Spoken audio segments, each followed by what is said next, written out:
नंदन इस हाल में मिलेगा उम्मीद नहीं थी। सर बॉडी देखकर लग रहा है कि मौत हुए 1 हफ्ते से ज़्यादा हो चुका है। सारे घर की तलाशी लो।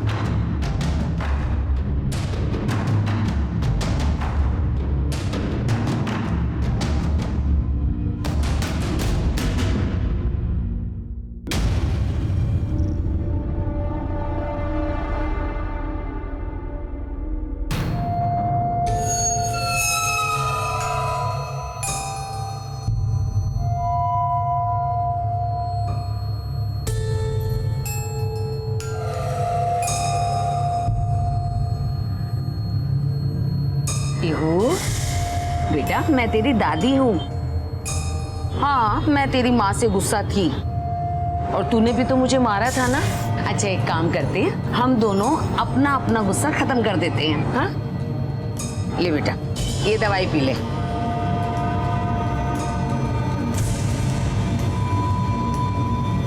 बेटा दवाई नहीं पियोगे तो तुम्हारी मम्मा नाराज हो जाएगी ना। हाँ लो दवाई पी लो। क्या कर रही हो ये? और ये कौन सी दवा पिला रही हो आप इसको? ये इसकी दवा नहीं है। ना तुम भी रहने दिया करो। अपनी दवाई पीने का होश रहता नहीं तुम्हें और बच्चे को दवाई पिलाई जा रही हो। पापा माँ कब आएगी? बोलो ना पापा, मामा कब आएगी? बोलो ना पापा, पापा कब आएगी? बेटा तुम्हारी मम्मा नहीं आएगी अब। कितनी बार बोला है मैंने आपको, समझ में नहीं आता आपको। प्रकाश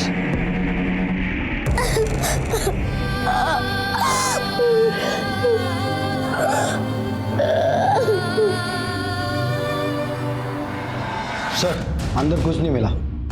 हो सकता है कि मर्डर में किसी लड़की का हाथ हो। एक अकेली लड़की ऐसे आदमी को मार देगी, थोड़ा मुश्किल लगता है।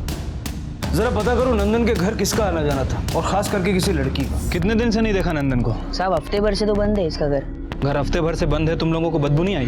साहब अभी बाजू में नाला है तो मैं सोचा उसमें से बाज भी सारी होगी। अच्छा इसके घर में इसके अलावा और भी कोई आता था? मतलब कोई लड़का या कोई लड़की? साहब वैसे तो मैं किसी को देखा नहीं आते आते। हाँ साहब, लेकिन वहाँ पे रोड पे जो चाय की दुकान है ना, वहाँ पे चिंटू नाम का लड़का काम करता है। वो आता है चाय वाय देने कभी कभी। चिंटू तुम्हारी दुकान में काम करता है ना? कहाँ है वो? अब चिंटू तो अपने गांव गया। उसका फोन नंबर? साहब वो अपने पास मोबाइल नहीं रखता था। उसके गांव में किसी का फोन नंबर? नहीं साहब। उसका एड्रेस? साहब मुझे पूरा एड्रेस तो नहीं मालूम, पर मुझे इतना पता है कि पटना के पास किसी गांव का रहने वाला है। तुम ऐसे ही बिना पुलिस वेरिफिकेशन के किसी को भी काम पे रख लेते हो क्या? नहीं साहब, गलती हो गई साहब। पास में नंदन सिंह का मर्डर हुआ है, जानते हो ना? चिंटू का वहाँ पे आना जाना था। हो सकता है इस मर्डर में उसका इन्वॉल्वमेंट हो। साहब वो ऐसा लड़का नहीं था साहब। वो कैसा लड़का है वो तो हम पता कर ही लेंगे। फिलहाल अगर उसका फोन आए तो उसे ये मत बताना कि हम उसके बारे में पूछ रहे थे।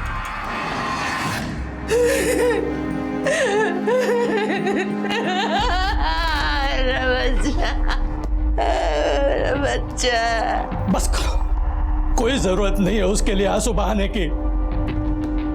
आप लोगों में से किसी को मुंबई चलना होगा उसकी लाश की शिनाख्त के लिए। देखिए साहब, पुलिस लावारिश लाश के साथ जैसा करती है ना, वैसा करिए उसके साथ। क्या क्या नहीं सहा है हमने उसके वजह से, क्या क्या नहीं सहा है, भूले नहीं है हम। इंस्पेक्टर साहब हमें माफ कर दीजिए, हम में से कोई नहीं आएगा वहां शिनाख्त करने के लिए।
अरे रघु भाई, रघु भाई।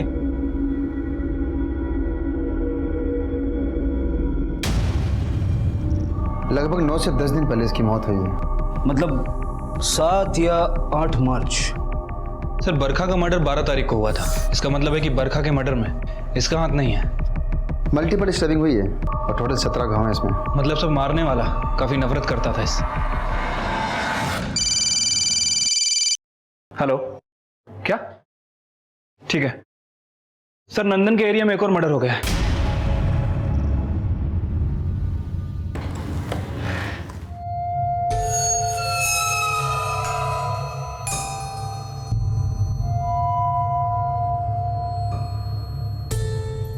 माँ आप अकेले? बेटा उसने वो प्यो मेरा हाथ छुड़ाकर कहीं चली गई। क्या? क्या? अरे छुड़ाकर चली गई, तुमने छोड़ दिया? अरे माँ, आपको वहां से मैं फोन करना चाहिए था ना। आप भी ना माँ, कहाँ थी वो? कहाँ छुड़ा उसने हाथ? वो मार्केट के पास। बेटा रुक, मैं भी आ रहा हूँ।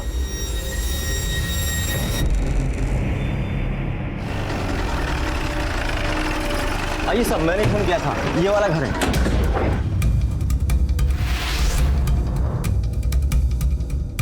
मैं यही बगल वाले घर में रहता हूँ साहब, और लाश देखकर सबसे पहले मैंने आपको कॉल किया साहब। क्या नाम बताया? रघु? हाँ साहब। अकेले रहता था यहाँ? हाँ साहब, 2 साल पहले इसकी बीवी छोड़कर चली गई थी। सर आसपास देखकर तो लग रहा है चोरी हुई है। कातिल चोरी के इरादे से आया था। कोई चोरी क्यों करेगा? बहुत छोटा आदमी था साहब। काफी महंगी दारू। और ग्लासेस भी 2 हैं। कल रात कौन आए थे यहाँ? मैंने तो किसी को आते जाते हुए नहीं देखा साहब। सर ये फोन मिला। काफी महंगा फोन है। ये मोबाइल रघु का है? ये फोन रघु भाई का तो नहीं लगता साहब। कुलकर्णी, जरा पता करो ये फोन किसका और कल रात यहाँ आया कौन था। Okay sir. सर रघु के घर जो फोन मिला था वो फोन बरखा का ही है। हो सकता है कि रघु ने ही बरखा को मार दिया और उसका फोन चुरा लिया हो, या फिर कोई उसके साथ शामिल भी हो सकता है जिसने बाद में रघु को मार दिया। लेकिन सर रघु और बरखा इन दोनों का कोई पर्सनल लिंक तो है नहीं। सर हो सकता है कि रघु को किसी ने बरखा और नंदन को मारने की सुपारी दी हो और फिर काम हो जाने के बाद किसी ने रघु को भी मार दिया हो। कौन दे सकता है सुपारी? नंदन का भाई और बरखा का बाप? एक काम करो, नंदन का बाप अवध और उसका भाई केवल, बरखा का बाप शंभू, प्रकाश के माता पिता और राशि, इन सब का बैंक स्टेटमेंट निकालो। अगर एक कॉन्ट्रैक्ट किलिंग का केस है तो कहीं ना कहीं कोई विड्रॉल दिखेगा। Okay sir. एक काम और करो, बरखा की बिल्डिंग और उसके आसपास के एरिया में पता करो कि 12 मार्च को किसी ने रघु का मूवमेंट वहां देखा है। ठीक है सर।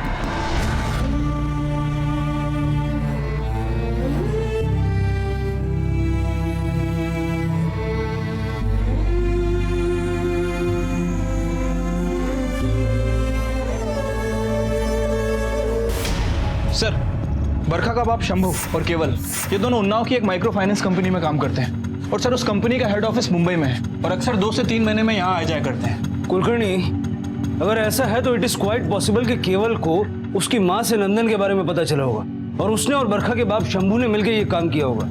और बरखा की हत्या में भी इन दोनों का हाथ होना नकारा नहीं जा सकता। उन्नाव पुलिस से कहो कि इन दोनों से जरा पूछताछ करें। Okay sir. हाँ सर, इसमें छुपाने वाली क्या बात है? मैं अक्सर ऑफिस के काम से मुंबई जाता रहता हूँ। तो वहाँ नंदन से भी मुलाकात होती होगी?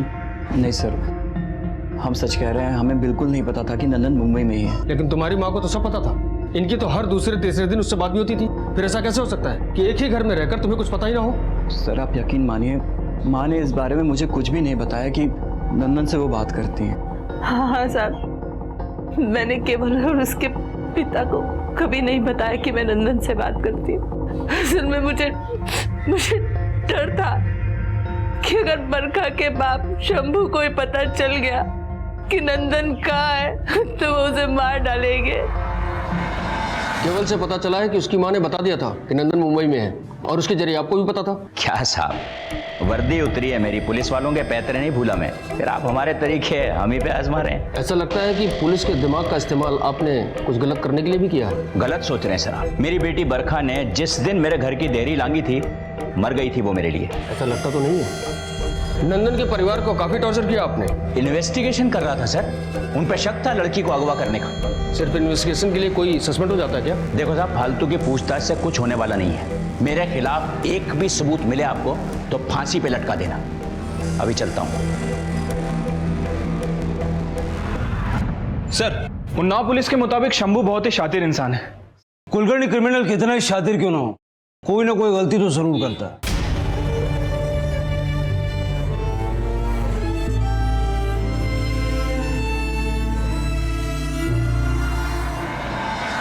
इस आदमी को देखा है आपने? हाँ साहब, जानता हूँ, ये तो रघु है। रघु है ये तो हमें भी पता है। अच्छा, जिस दिन बरखा का मर्डर हुआ 12 तारीख को, क्या ये बिल्डिंग में आया था? 12 तारीख? हाँ साहब, आया था, लेकिन वो बगल वाली बिल्डिंग में गया था, इस बिल्डिंग में नहीं आया था। और साहब इसके साथ एक आदमी और भी था।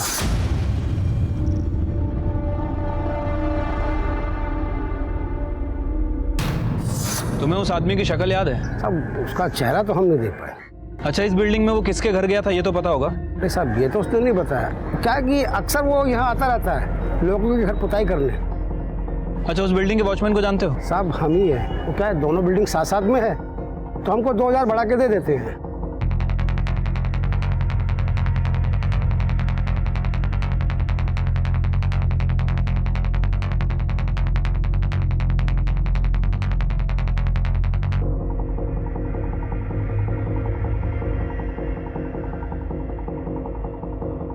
फिर क्या दोनों ही बिल्डिंग आपस में कनेक्टेड है और ये आसान रास्ता है इस बिल्डिंग से उस बिल्डिंग के अंदर आने का। हो सकता है कि रघु और उसका दोस्त इसी रास्ते का यूज करके यहाँ पे आए हो और बरखा के घर घुसे हो सकता है सर। तुम एक काम करो, ये रघु और उसके साथ जितने भी दोस्त हैं सबको पुलिस स्टेशन बुलाओ। Okay sir. कितने सालों से जानते हो रघु को? 4-5 साल हो गए साहब। तुम लोगों को क्या लगता है किसने मारा होगा उसे? थोड़ा गर्म दिमाग का तो साहब, लेकिन उसकी ऐसी कोई दुश्मनी होगी बोल नहीं सकते साहब।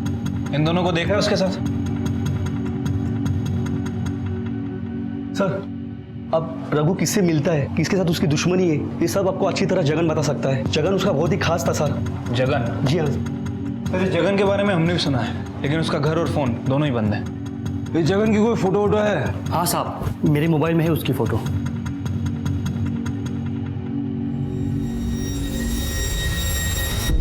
शिंदे ये फोटो ले लो। कुलकर्णी इस जगन की फोटो सारे खबरों में बांट दो। सर आइए। सर मेरी बेटी पीहू खो गई है। सुबह माँ के साथ बाहर गई थी, उसके बाद से दिख नहीं रही है। कब हुआ ये? सर अभी कुछ देर पहले ही। आपने देखा आसपास? हाँ सर। ठीक है, आप चिंता मत कीजिए, उसको ढूंढने की हम पूरी कोशिश करेंगे। प्लीज सर कुछ कीजिए सर। हाँ सर नालासोपारा पुलिस स्टेशन से खबर आई है, उन्हें एक बच्ची मिली है, 8 साल की है। कोई औरत उसे वहाँ पे छोड़ के चली गई। सर बच्ची बहुत डरी हुई है और कुछ बोल नहीं रही है सर, इसलिए उन्होंने एक फोटो भेजा है। सर ये तो पीहू का फोटो है। सर ये तो पीहू है।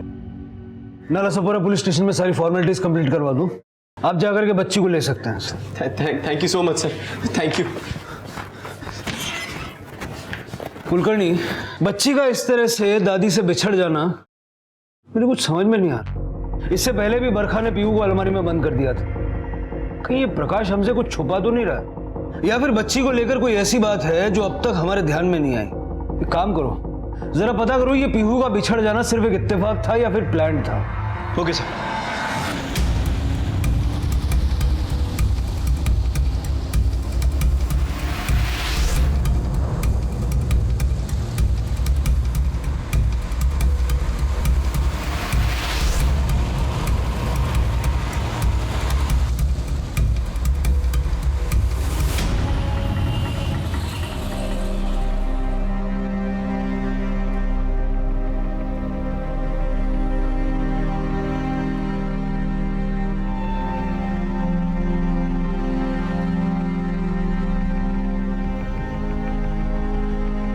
देखो माँ, आज के बाद आप पीहू को कहीं बाहर लेकर नहीं जाएंगी।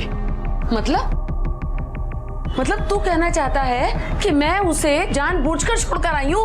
वो कुछ नहीं कहना चाहता, वो ये कहना चाहता है कि तुम शांति के साथ घर में बैठो, कुछ मत करो। बेकार में एक नई मुसीबत खड़ी कर देती हो। अब कहीं ऐसा ना हो कि तुम्हारी इस लापरवाही को लेके पुलिस हम पर शक करने लगे, तुम प्रमोद प्रकाश पे ये शक करने लगे कि कहीं हमने तो अपनी बहू को नहीं मरवा डाला।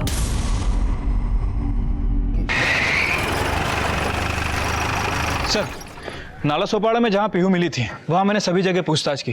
सर पता नहीं चल पाया कि दादी ने अपनी बच्ची को जानबूझ के छोड़ा था या फिर गलती से, क्योंकि सर वो एरिया काफी भीड़ भाड़ वाला है, किसी ने ध्यान नहीं दिया। कुलकर्णी, कड़ियां उलझती जा रही हैं। बरखा का बाप और नंदन का भाई ये तो शक के दायरे में थे ही, लेकिन मुझे ये प्रकाश और उसकी फैमिली भी क्लीन नजर नहीं आ रही।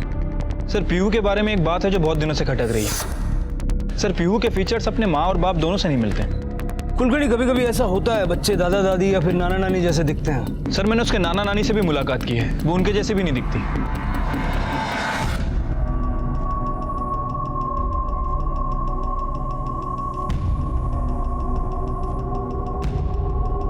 पीहू, पीहू कहाँ गई? पीहू,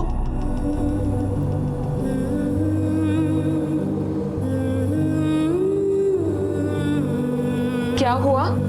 क्या हुआ प्रकाश? हाँ?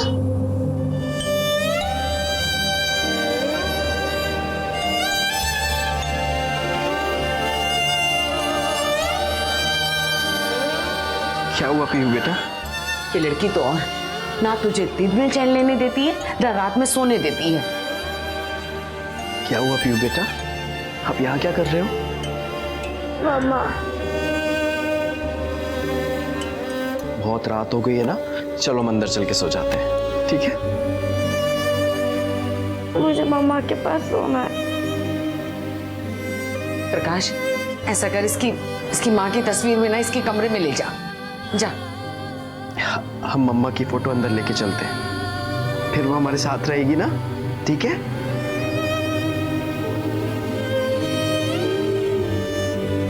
चलो।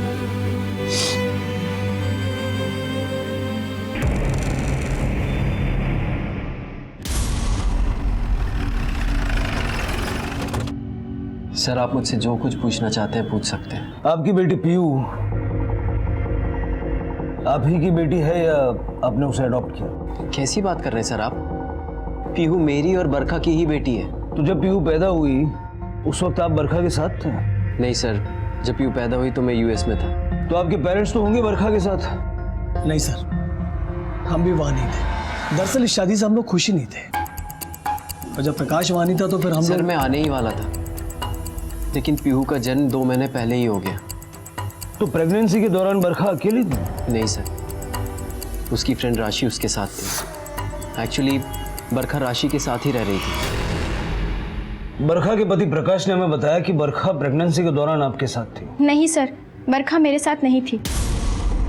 दरअसल उसने झूठ बोला था अपने पति से। उसने झूठ क्यों बोला? सर वो मुझे नहीं पता, लेकिन वो प्रेगनेंसी के 2 महीने पहले मुझे मिली थी। वो रो रही थी। क्या हुआ बरखा, क्यों इतना रो रही है? कुछ बताएगी?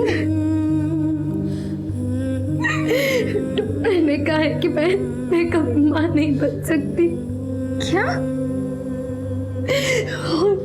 और प्रकाश को बच्चा चाहिए। अगर ये बात उसे पता चली तो वो मुझे छोड़ देगा। सर वो एक दिन अचानक मेरे घर आई।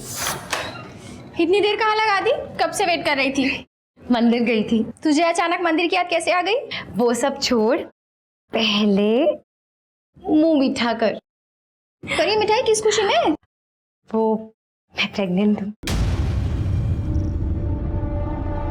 पर तू तो कह रही थी कि डॉक्टर ने बोला था 2 महीने पहले कि तू प्रेग्नेंट नहीं हो सकती। सर उस टाइम तो बरखा ने बातों को गोलमाल कर दिया था, और सर मैंने भी ज़्यादा इंटरफेयर नहीं किया क्योंकि वो बहुत खुश थी। तो इस दौरान प्रकाश यूएसए में था? हाँ सर, प्रकाश यूएसए में ही था, और बरखा ने मुझसे कहा कि प्रकाश को वो झूठ बोल दे कि मैं प्रेगनेंसी के दौरान उसी के साथ थी। लेकिन सर हकीकत तो ये है कि बरखा मेरे साथ एक भी दिन नहीं थी, और ना ही वो मुझसे मिली। तो आपने ये बात प्रकाश को बताई? नहीं सर। सर मुझे अभी भी डाउट आ रहा है कि बरखा वाकई में प्रेग्नेंट थी भी या नहीं। कुलकर्णी, जिस हॉस्पिटल में पीहू पैदा हुई जरा वहां जाके देख। सर हमारे रिकॉर्ड में तो पीहू की माँ की जगह बरखा का नाम लिखा है। क्या ये वही औरत थी? अब सर 8 साल पुरानी बात है, एकदम से याद करना चेहरा मुश्किल है। डॉक्टर साहब ठीक से याद करके बताइए, क्या ये वही औरत थी? सर हमारे यहाँ एक ताई है, नीता ताई। वो पिछले 10 सालों से यहाँ पे काम कर रही है, शायद उन्हें याद हो। हाँ याद है मुझे ये औरत। इसने मुझे 1000 रुपया दिया था और साथ में साड़ी भी, बच्ची होने की खुशी में। क्या यही औरत थी जिसकी डिलीवरी हुई थी? नहीं सर, उस दिन जो डिलीवरी हुई थी वो लड़की जवान थी और गरीब तबके की लग रही थी। यही औरत लेके आई थी उसको, इसी ने उसका नाम बरखा लिखवाया था। जिस लड़की की डिलीवरी हुई थी उसका कोई आईडी वगैरह है अपने पास? नहीं सर, हम पेशेंट का आईडी प्रूफ नहीं मांगते। जो उन्हें साथ में लेकर आते हैं और जो नाम बोलते हैं हम वो लिख लेते हैं। सर आप लोगों ने मुझे यहाँ क्यों बुलाया है? वैसे भी बरखा के जाने के बाद पीहू बहुत दुखी रहती है, मेरे अलावा किसी के पास नहीं जाती है। आपकी बेटी पीहू के बारे में हमें एक सच पता चला है। पीहू के बारे में? क्या? जिस हॉस्पिटल में पीहू का जन्म हुआ वहां हमने पूछताछ की तो एक चौंका देने वाली बात सामने आई। अब हमारी समझ में ये नहीं आ रहा है कि ये बात अब तक आपसे कैसे छिपी रहेगी, या फिर आप जानते हैं और जानबूझ के हमारे सामने अनजान बन रहे हैं। सर साफ साफ क्यों नहीं बताते? बात क्या, आप घुमा क्यों रहे हैं? यही कि पीहू आपकी और बरखा की बेटी नहीं है। क्या बकवास कर रहे हैं आप? हाँ, सबूत है हमारे पास। जिस हॉस्पिटल में पीहू का जन्म हुआ वहां के रिकॉर्ड्स के हिसाब से उसकी मां का नाम तो बरखा ही है, लेकिन पीहू को जिसने जन्म दिया वो लड़की कोई और थी। आपकी धर्म पत्नी कभी प्रेग्नेंट थी ही नहीं। ये क्या कह रहे हैं सर आप? ऐसा कैसे हो सकता है? ऐसा हुआ मिस्टर प्रकाश। बरखा की फ्रेंड राशि ने हमें बताया कि प्रेगनेंसी के दौरान वो बरखा के साथ नहीं थी, बल्कि बरखा ने ही राशि को झूठ बोलने के लिए कहा था कि वो उसके घर पे थी। नहीं सर, बरखा मुझसे झूठ नहीं बोल सकती, मैं नहीं मानता। झूठ तो आपसे बोला गया है और हमें लगता है कि बरखा की हत्या का तार इसी झूठ से जुड़ा हुआ है। बरखा ने पीहू को अलमारी में लॉक कर दिया था, शायद वो लोग पीहू को लेने आए थे। आप जहां पहले रहते थे वहां का एड्रेस बताइए।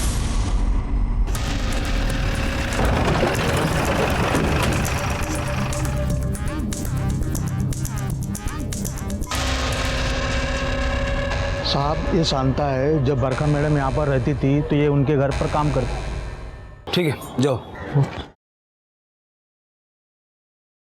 क्या हुआ साहब? तुम्हारी बरखा मैडम का मर्डर हो गया। अब जो कुछ मैं पूछता हूँ सीधा सीधा बताना। पीहू बरखा की ही बेटी है? नहीं साहब, बरखा मैडम को बच्चा नहीं हो रहा था इसलिए वो बहुत परेशान थी। मैडम, इंसानों का भी अजीब होता है ना, जिसके पास नहीं है वो भी रो रहा है और जिसके पास है वो भी रो रहा है। क्या मतलब है तुम्हारा? आपको बच्चा नहीं है इसलिए आप दुखी हो, और वो किरण, उसको बच्चा होने वाला है इसलिए वो दुखी है। बच्चा होने वाला है तो वो दुखी क्यों है? अब बीन बाई लड़की माँ बनेगी तो रोएगी ना। वो क्या है ना, उसका जिसके साथ लफड़ा चल रहा था ना वो एक नंबर का लफंगा था। जैसे उसको पता चला कि इसको बच्चा होने वाला है, बस शहर छोड़ के भाग गया। ये डॉक्टर के पास चली गई तो डॉक्टर ने भी बच्चा गिराने से इनकार कर दिया। तो मुझे मिलवा सकती हो उनसे? हाँ, बरखा मैडम ने मुझे बोला इसलिए मैंने किरण को उनसे मिलवाया। आप फिक्र मत कीजिए कि बच्चा होने दीजिए, अब मैं ले लूंगी और इन सब में जो भी खर्चा आएगा वो सब मैं देख लूंगी, और ऊपर से 1 लाख रुपए भी दूंगी। ये बात तुमने किसी को बताई थी, प्रकाश या फिर किसी और को? नहीं साहब, मैंने किसी को नहीं बताई। बरखा मैडम ने ये बात छुपाने के लिए मुझे 25,000 रुपए दिए थे। सर एक बात तो कंफर्म है कि पीहू बरखा की बच्ची नहीं है। सर हो सकता है कि ये बात प्रकाश को पहले से ही पता चल गई हो और प्रकाश ने बरखा का मर्डर करवा दिया। और सर वो चाय वाले लड़के चिंटू, उसके बारे में भी कोई इन्फॉर्मेशन नहीं मिली। सर अपने खबरी का फोन आया था। नंदन मर्डर केस का जो सस्पेक्ट है चिंटू अपने चाय की टपरी पर वापस आया है।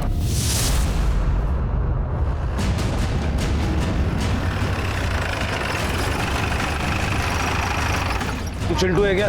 नंदन के घर पे चाय लेके जाता है? हाँ साहब, ये मर्डर वाले दिन भी वहाँ गया था, इसने बताया मुझे। मर्डर देखने गया था ना? चल पुलिस स्टेशन की चाय पिलाता हूँ तुझे। एक झूठ बोलेगा 100 डंडे पड़ेंगे। सब मैं क्यों झूठ बोलूं? मैंने कुछ भी नहीं किया है। भागा क्यों था फिर? सर वो भागा नहीं था, वो गाँव गया था, घर वालों की बड़ी याद आ रही थी। बहुत याद आती है, याद करके बता। आखिरी बार जब तू नंदन के घर चाय लेके गया था वहां कौन कौन था? औरत की शक्ल ठीक से याद है ना? हाँ साहब। कुलकर्णी स्केच बनाओ।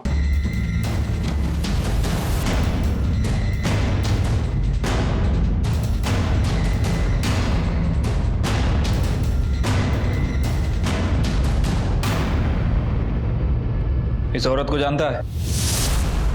नहीं सर, मैं नहीं जानता। इसको जानते हो? हाँ सर, जानता हूँ। ये तो नंदन की दोस्त मीना है। इसे तो मैं भी अच्छी तरह से जानता हूँ सर। इसके साथ 2 लड़के और भी थे, नंदन के दोस्त।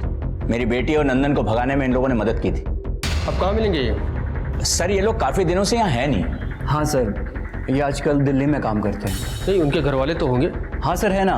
बल्कि मीना के भैया भाभी तो हमारे घर के पास में ही रहते हैं। प्रजापति जी सर, उनके घर वालों से बात करो, पता लगाओ कहाँ है वो लोग। Okay sir. यहाँ पे हमें क्यों लाया? हमने क्या किया साहब?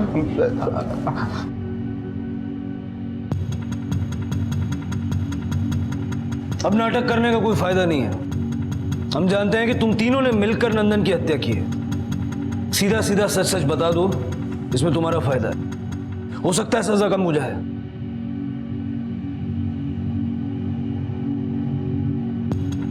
ठीक है, लगता है इनका वही हाल करना होगा जो बरखा के बाप ने किया था। नहीं सब प्लीज सब हम बताते हैं सब।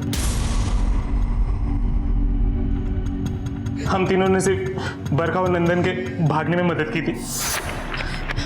ये लो, बड़ी मुश्किल से इसे लेके आई हूँ। अब तुम लोग जल्दी से यहाँ से निकलो। मीना, मैं तेरा एहसान कैसे चुकाऊंगी? नंदन, बरखा, तुम लोग जहाँ भी जाओ खुश रहो यार। लेकिन एक बात ध्यान रखना, हम लोग को बिल्कुल मत फोन करना और ना ही मिलने की कोशिश करना, क्योंकि तुम लोग को भगाने के बाद बरखा के पिताजी हम लोग पर कहर बरसाने वाले। हाँ यार, तुम लोगों की सेफ्टी इसी में कि हम लोग को कुछ पता ना चले कि तुम लोग कहाँ जा रहे हो। चल चल साहब, उस कांड के बाद बरखा का बाप हमारी जिंदगी में शामत बनकर आ गया था साहब। सर, उसके बाद हम तीनों दिल्ली चले गए। वहाँ एक मार्केटिंग कंपनी में हम तीनों ने जॉब शुरू कर दी। सर, धीरे धीरे पुराने जख्म भरने लगे थे साहब। सब उस दिन किसी काम से मुंबई आना पड़ा और इत्तेफाक से हमारी मुलाकात बरखा से हो गई साहब।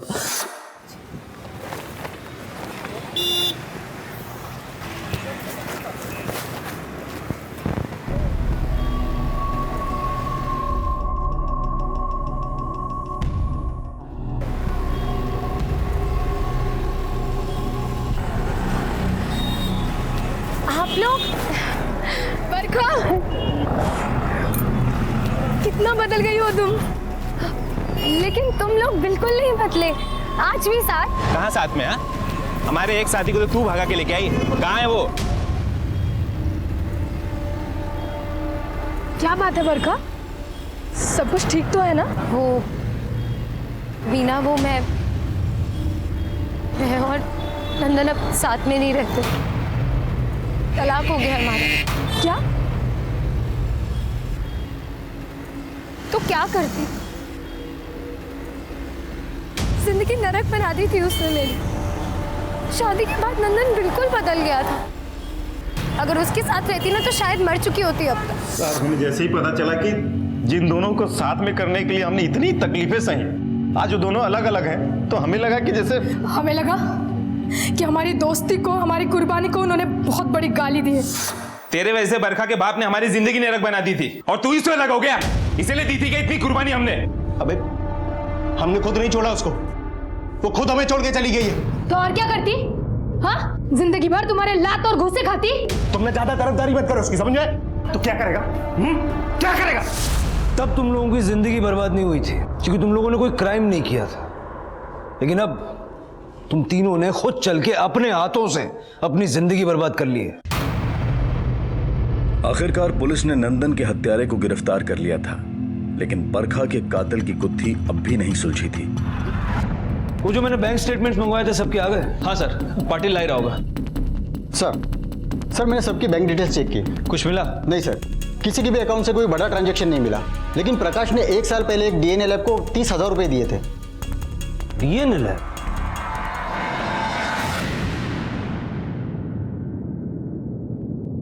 सर, आप लोगों ने मुझे यहाँ क्यों बिठा के रखा है? आपको जो भी पूछना था वहां भी पूछ सकते थे आप।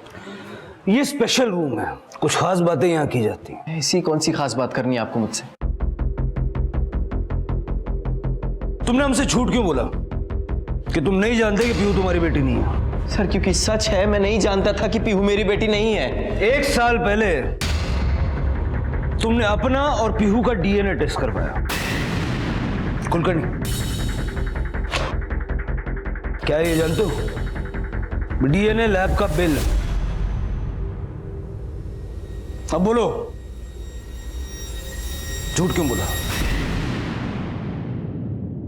सर मुझे बरखा पे उसी दिन शक हो गया था जब मैंने पहली बार उसे नंदन के साथ देखा था। तुमने बताया कि नंदन को तुमने 2 महीने पहले देखा था और ये डीएनए टेस्ट 1 साल पहले। नहीं सर, मैंने नंदन को 2 महीने पहले नहीं 1 साल पहले ही देखा था।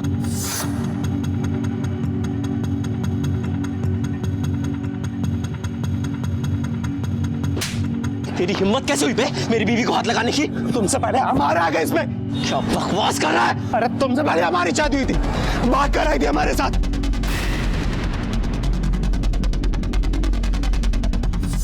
सर एक पल के लिए तो मुझे नंदन की बात पर यकीन नहीं हुआ, लेकिन बरखा क्या बकवास कर रहा था वो आदमी? वो सच कह रहा था। एक बार धोखा खाया था मैंने, दोबारा नहीं खाना चाहता था। मुझे शक था कि पीहू मेरी बेटी नहीं है, इसलिए मैंने डीएनए टेस्ट कराया। और जब सच पता चला तो मैंने अपना ट्रांसफर दिल्ली ले लिया। मैं किसी भी तरह बरखा से दूर होना चाहता था, लेकिन मैंने उसको नहीं मारा। सर अगर मुझे उसे मारना होता तो मैं उसे तभी मार देता, लेकिन मेरे अंदर हिम्मत नहीं थी सर, बिल्कुल हिम्मत नहीं थी। ठीक है, जा।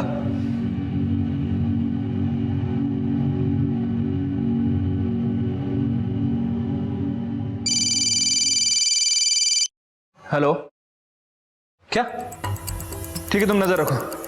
ओके सर, खबरी का फोन था, कह रहा था कि रघु का दोस्त जगन उसी एरिया में। उठा लो। Okay sir.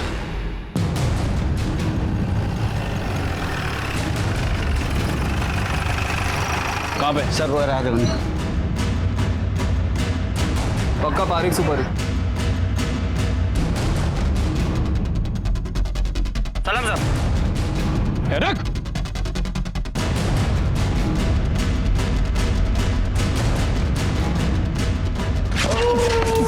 तू नहीं मारा ना रघु को? और रघु के साथ बरखा के घर भी गया था ना? बोल वरना चमड़ी उधेड़ दूंगा। बोल। गलती हो गई साहब, गलती हो गई, मुझे नहीं जाना चाहिए था रघु के साथ साहब।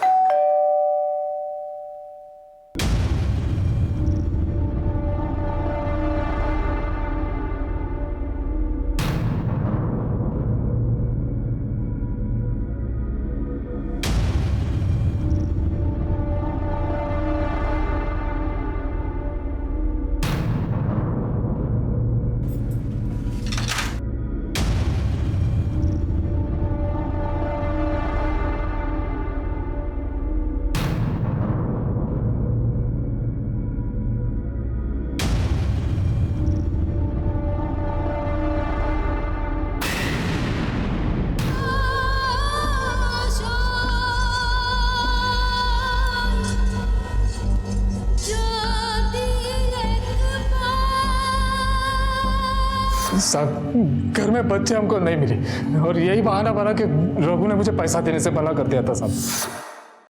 देख जगन, बच्चा बच गया है, पार्टी पैसे देने से मना कर दी। जो 3 लाख रुपए मिले ना तो आपस में बांट लेते। देख, मुझे मेरा पैसा दे दे वरना पुलिस को जाके सब बोल दूंगा। जाना, 3 लाख में से 1 फूटी कौड़ी नहीं दूंगा, समझा? मैंने मार दिया उसे। बरखा और उसके बच्चे को मारने के लिए पैसे किसने दिए तुझे?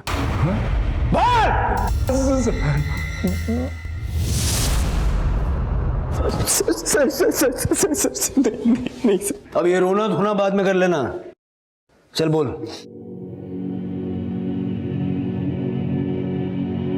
सर आपको पता है सबसे ज्यादा नफरत कहाँ होती है? वही जहां सबसे ज्यादा प्यार होता है। मैं बरखा के लिए अपने माँ बाप से लड़ गया, लेकिन वो मुझे जब पता चला कि मेरा और पीओ का डीएनए मैच नहीं करता है तो मुझे लगा कि उसका किसी से अफेयर चल रहा है। एक बार बरखा से पूछ लेता, वही बता देती कि वो पीहू की बायोलॉजिकल मदर नहीं थी। सर मैं गुस्से में पागल हो गया था। बरखा से अलग होने का इसके अलावा मुझे और कोई रास्ता नजर नहीं आ रहा था। इस बच्ची की परवरिश अब आप अपने एनजीओ के थ्रू कीजिएगा। पीहू बेटा, ये बहुत अच्छी आंटी है, आपका एकदम अच्छे से ख्याल रखिए।